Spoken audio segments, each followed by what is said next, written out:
आज का प्रसंग है भगवान श्री राम, माँ सीता एवं भाई लक्ष्मण सहित वन को प्रस्थान कर रहे हैं और हर्षित दिखाई दे रहे हैं। हर्षित होकर गुरु जी के चरणों में सिर नवाकर फिर गणेश जी, पार्वती, कैलाशपति महादेव को मनाकर आगे के लिए प्रस्थान करते हैं।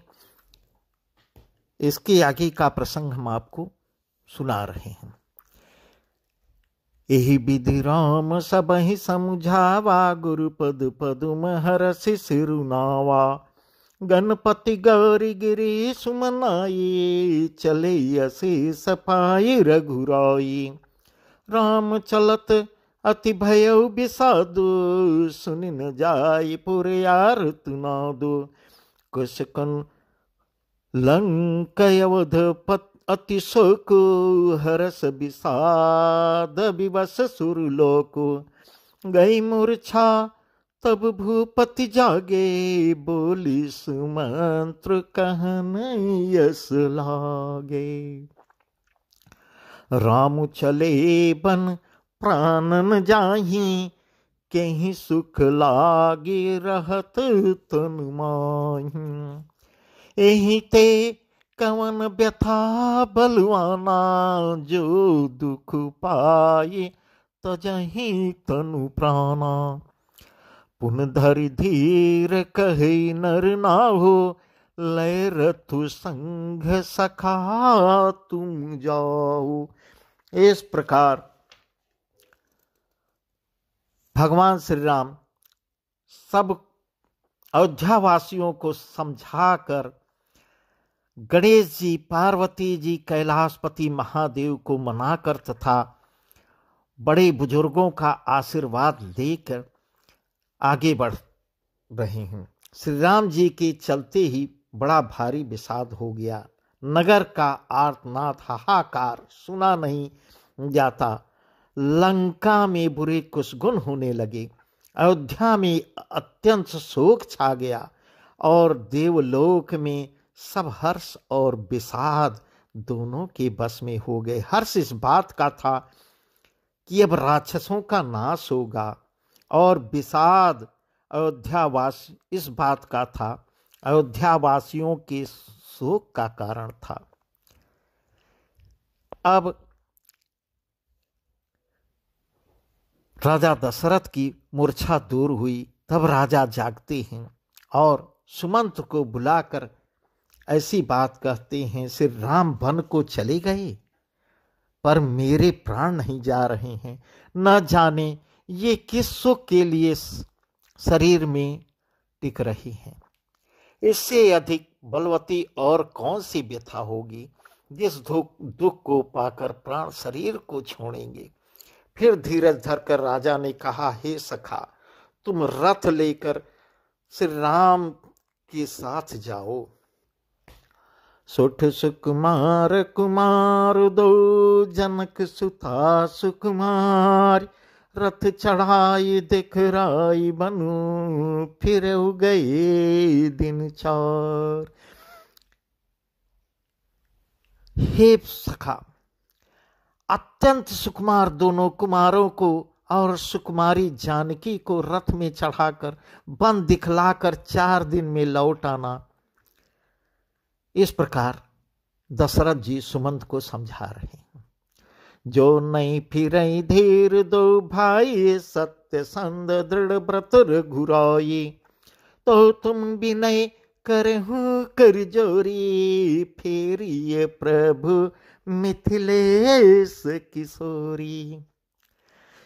यदि धैर्यवान दोनों भाई न लौटे, क्योंकि रघुनाथ जी प्रण के बहुत ही सच्चे और दृढ़ता से नियम का पालन करने वाले हैं, तो तुम हाथ जोड़कर विनती करना, हे प्रभु, जनक कुमारी सीता जी को तो लौटा दो।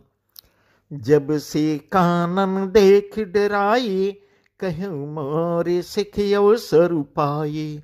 सासु ससुर अस कहू संदेशु, पुत्री फिरिय बन बहुत कलेसु।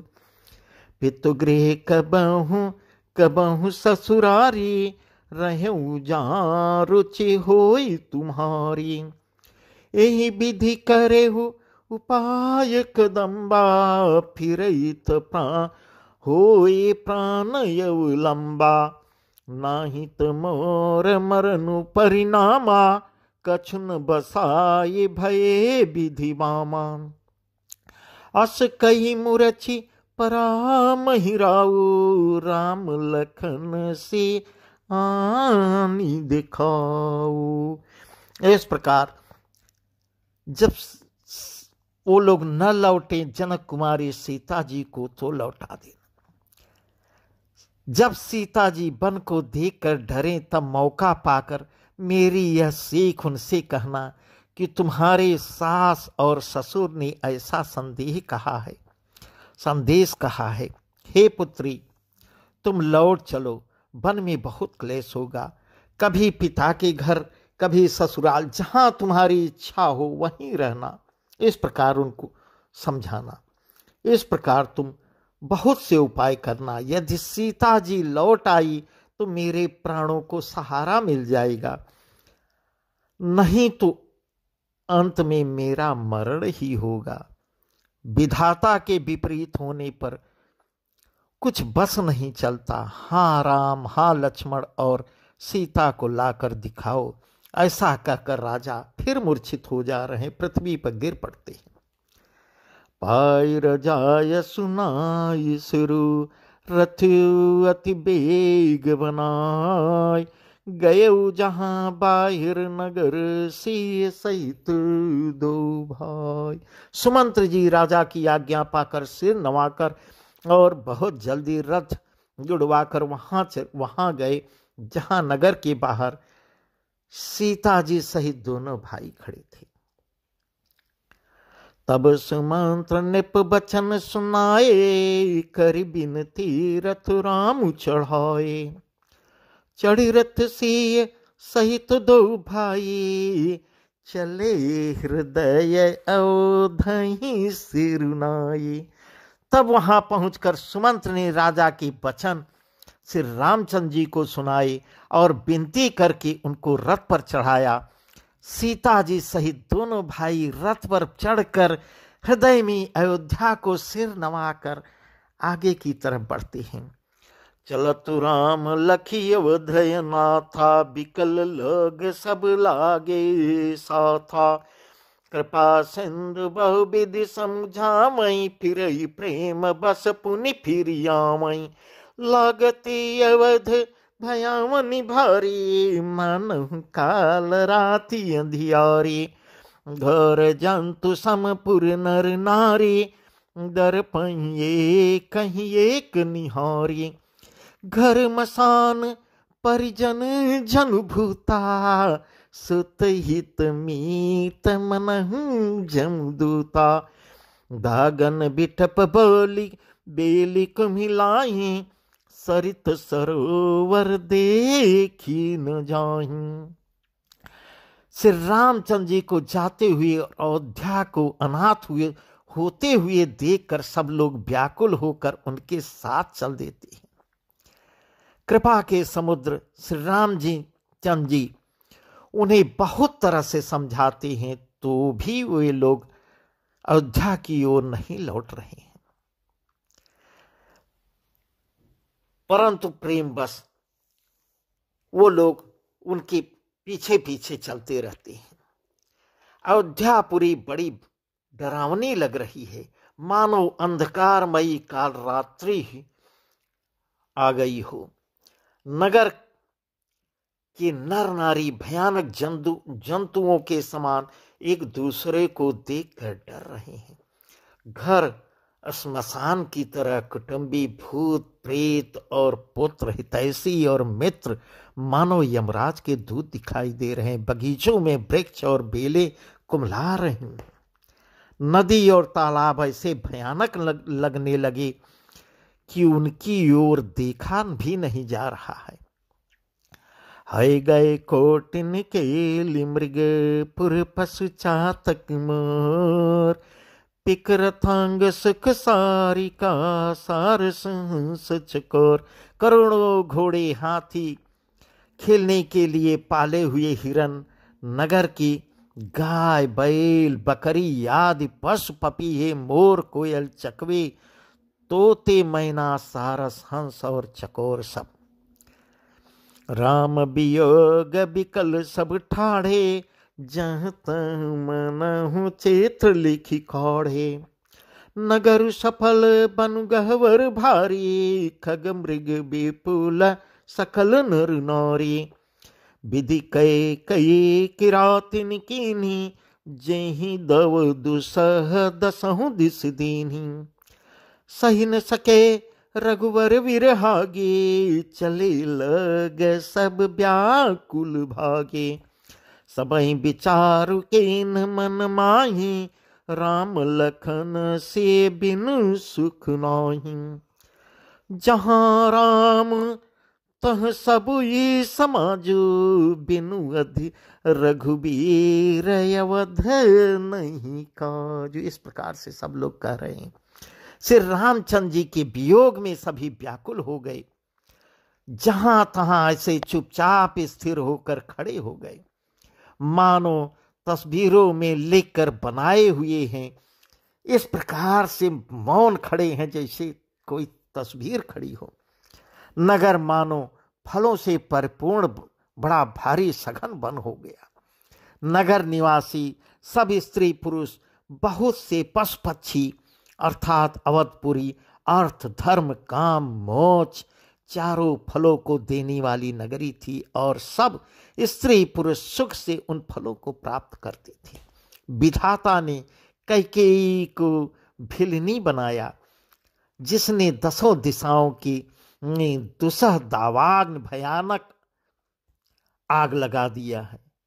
श्री रामचंद्र जी के विरह की इस अग्नि को लोग सह नहीं सक रहे हैं। सब लोग व्याकुल होकर भाग रहे हैं। सबके मन में, सबने मन में विचार कर लिया, श्री राम जी, लक्ष्मण जी और सीता के बिना सुख नहीं है। जहां श्री राम जी रहेंगे वहीं सारा समाज रहेगा। श्री रामचंद्र जी के बिना अयोध्या में हम लोग कुछ काम नहीं करेंगे। चले साथ असमंत्र दृढ़ाये, सुर दुर्लभ सुख सदन बिहाये। राम चरण पंकज प्रीज नहीं, विषय भोग बस करें कित नहीं। ऐसा दृढ़ विचार करके देवताओं को भी दुर्लभ सुखों से पूर्ण घरों को छोड़कर सब श्री रामचंद्र जी के साथ चल पड़ रहे हैं। जिनको श्री राम जी के चरण कमल प्यारे हैं, उन्हें क्या कभी विषय भोग बस में कर सकते हैं। बालक वृद्ध विहाय गृह, लगे लग सब साथ। तम सातिर निवास क्यों, प्रथम दिवस रघुनाथ। बच्चों और बूढ़ों को घरों में छोड़कर सब लोग श्री राम जी के पीछे चल दिए हैं। पहले दिन श्री रघुनाथ जी तमसा नदी के तीर पर निवास किया है। रघुपति प्रजा प्रेम बस देखे, सदै हृदय दुख भयो विसेखी। करुणामय रघुनाथ गोसाई, बेगी पाई हैं पीर फरोई। कैसा प्रेम मृदु बचन सुहाए, बहुविधि राम लोग समुझाए।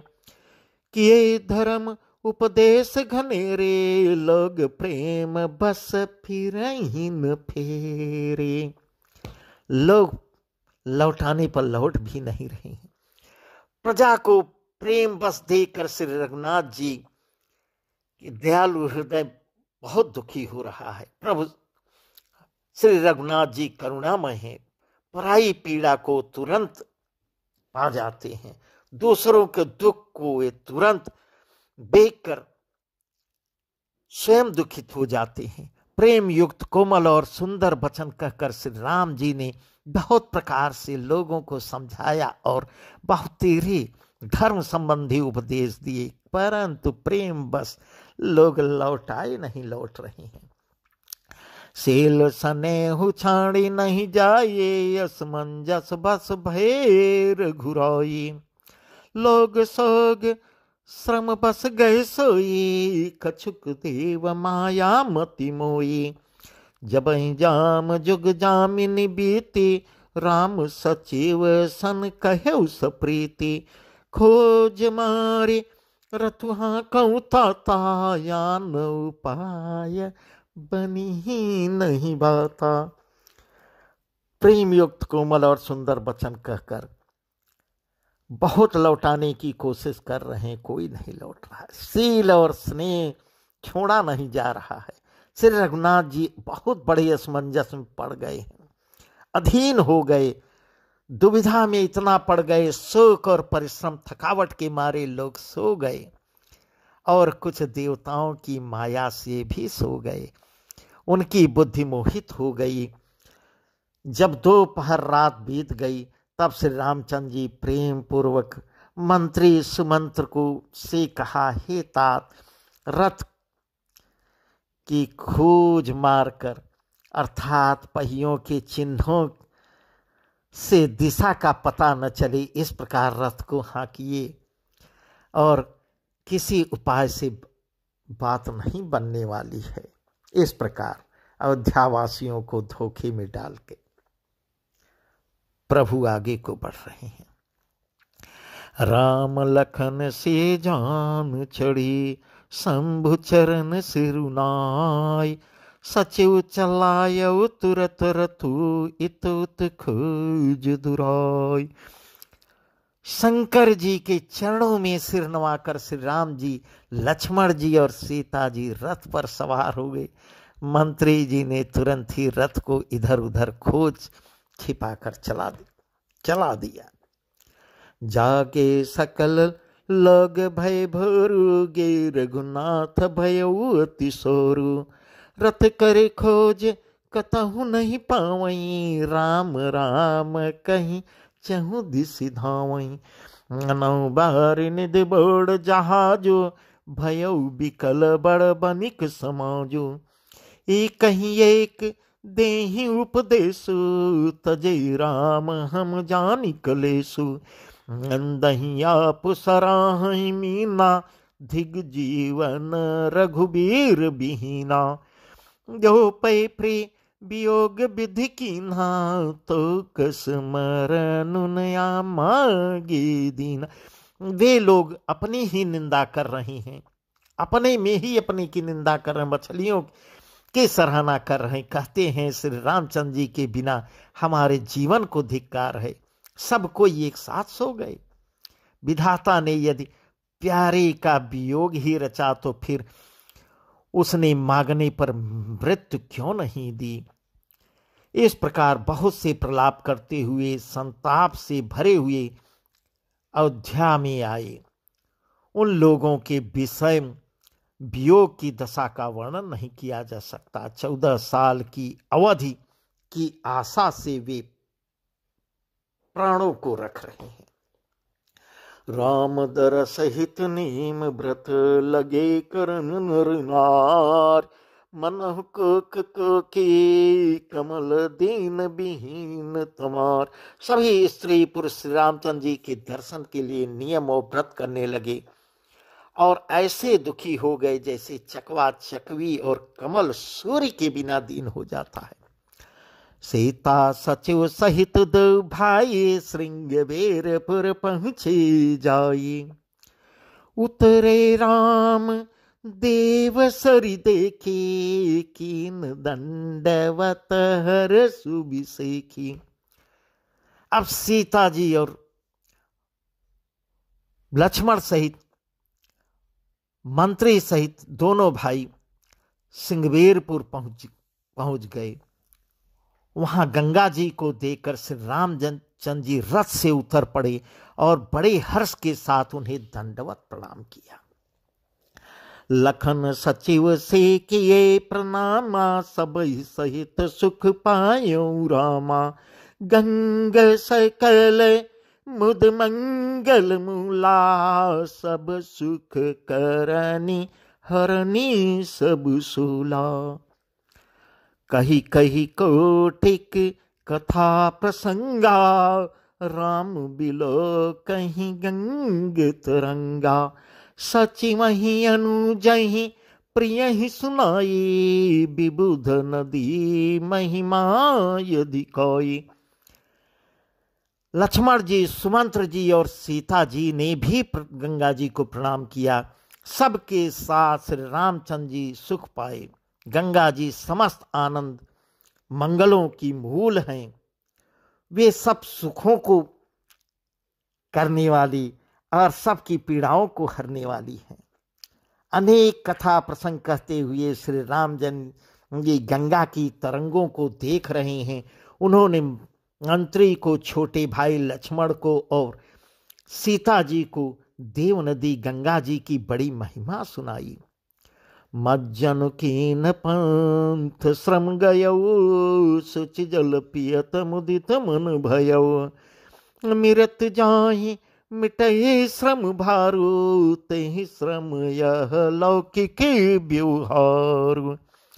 इसके बाद सबने स्नान किया, जिससे मार्ग का सारा श्रम थकावट दूर हो गया और पवित्र जल पीते ही प्रसन्न हो गए। जिनकी स्मरण मात्र से बार बार जन्म में और मरने का महान श्रम मिट जाता है, उनको श्रम होना यह केवल लौकिक व्यवहार न लीला है।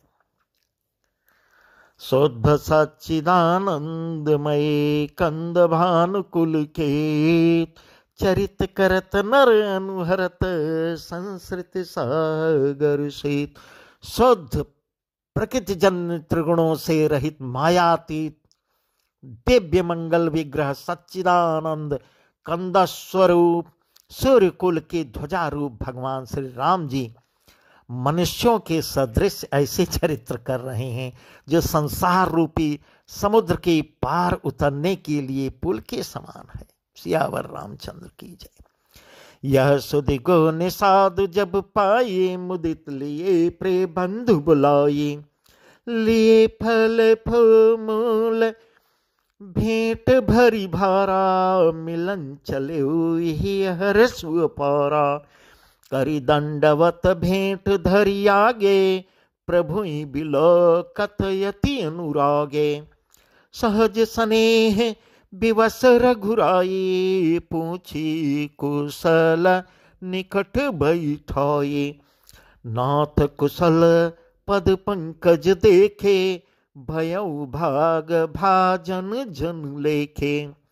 देव धरनी धनु धाम तुम्हारा, मैं जनु नीच सहित परिवारा। कृपा करिए पुर धारिय पाओ, थापी जनु सब लोग सिहाओ। कहो सत्य सब सखा सुजाना, मोहि दीन पितुआय सुआना। जब ये सब समाचार निषाद राज गुह को मिली, जब ये खबर पाया, तब आनंदित होकर गुह अपने प्रियजनों और भाई बंधुओं को बुला लिया और भेंट देने के लिए फल मूल कंद लेकर और उन्हें भारी बहगियों में धरकर मिलने के लिए चला। उसके हृदय में हर्ष का पार नहीं था। दंडवत करके भेंट सामने रखकर वह अत्यंत प्रेम से प्रभु को देखने लगा। श्री राम ने स्वाभाविक स्नेह के बस होकर उसे अपने पास बैठाकर कुशल पूछी। निषाद राज ने उत्तर दिया, हे नाथ, आपके चरण कमल के दर्शन से ही कुशल है। आपके चरणार बिंदों के दर्शन कर आज मैं भाग्यवान पुरुषों की गिनती में आ गया। हे देव, यह पृथ्वी, धन और घर सब आपका है। मैं तो परिवार सहित आपका नीच सेवक हूं। अब कृपा करके श्रृंगवीरपुर में पधारिए और इस दास की प्रतिष्ठा बढ़ाइए, जिससे सब लोग मेरे भाग्य की बड़ाई करें। श्री रामचंद्र जी ने कहा, हे सुजान सखा, तुमने जो कुछ कहा सब सत्य है, परंतु पिताजी ने मुझको कुछ आज्ञा दी है। अब वनवास की बात बताएंगे। बरस 4 10 बासुवन, मुनि व्रत बेसु आहार, ग्राम बासु नहीं उचित सुनी, गुहई भयो दुख भार। इस प्रकार भगवान श्री राम जी अब गुह को बता रहे हैं। पिताजी की आज्ञा के अनुसार मुझे 14 वर्ष तक मुनियों का व्रत और वेश धारण कर और मुनियों के योग्याहार करते हुए वन में ही रहना है। गांव के भीतर निवास नहीं करना है, यह उचित भी नहीं है। यह सुनकर गो को बहुत बड़ा दुख होता है। राम लखन से रूप निहारी, कहीं सप्रेम ग्राम नर नारी, ते पितु मातु कहूँ सखी कैसे, जिन पठे बन बालक ऐसे। श्री रामचंद्र जी, लक्ष्मण जी और सीता जी के रूप को देखकर गांव के स्त्री पुरुष इस तरह से कह रहे हैं, प्रेम के साथ चर्चा कर रहे हैं। कोई कहती है, हे सखी कहो तो वे माता पिता कैसे हैं जो ऐसे ऐसे बालकों को वन के लिए भेज रहे हैं, जिन्होंने ऐसे सुंदर सुकुमार को वन भेज दिया। एक कहीं भल भूपति की ना लोयन लाहु हमई विधि दीना, तब निषाद पति उरे अनुमाना, तरसिंस पा मनोहर जाना। लय रघुनाथ ठाऊ दिखावा, कयु राम सब भांति सुहावा। पुरजन करी जोहार घर आए, रघुबर संध्या करन सिधाए। गुह संवार साथरी डसाए, कुछ किस लय मय मृदुल सुहाए। सुचमल सोची फल मूल, मधुर मृदु जानी, दोना भरी भरी राखे सिपानी। इस प्रकार रघुनाथ जी को ले जाकर वह स्थान दिखाया। श्री रामचंद्र जी ने देखकर कहा कि यह सब प्रकार से सुंदर है। पूर्ववासी लोग जोहार वंदना करके अपने अपने घर लौट गए और श्री रामचंद्र जी संध्या करने लगे। गो ने इसी प्रकार कुश और कोमल पत्तों की कोमल और सुंदर साथरी सजाकर बिछा दी और पवित्र मीठे और कोमल देख देख कर दोना भर भर के पानी रख दिया, फल मूल और पानी दोना में भर के रख दिया। इस प्रकार भगवान श्री रामचंद्र जी आज गुह से मिल रहे हैं। शेष मंत्र भ्राता सहित कंद मूल फल खाय, शयन कीन रघुवंश मणि पाए पलोटत भाई। इस प्रकार सीता जी, सुमन जी और भाई लक्ष्मण सहित श्री राम जी कंदमूल फल खाकर रकुल शिरोमणि श्री रामचंद्र जी लेट गए और लक्ष्मण जी उनके पैर दबाने लगे। इस प्रकार रात्रि में वहां विश्राम कर रहे हैं श्रृंगवीरपुर में। श्रृंगवीरपुर धाम की जय। सियावर रामचंद्र की जय।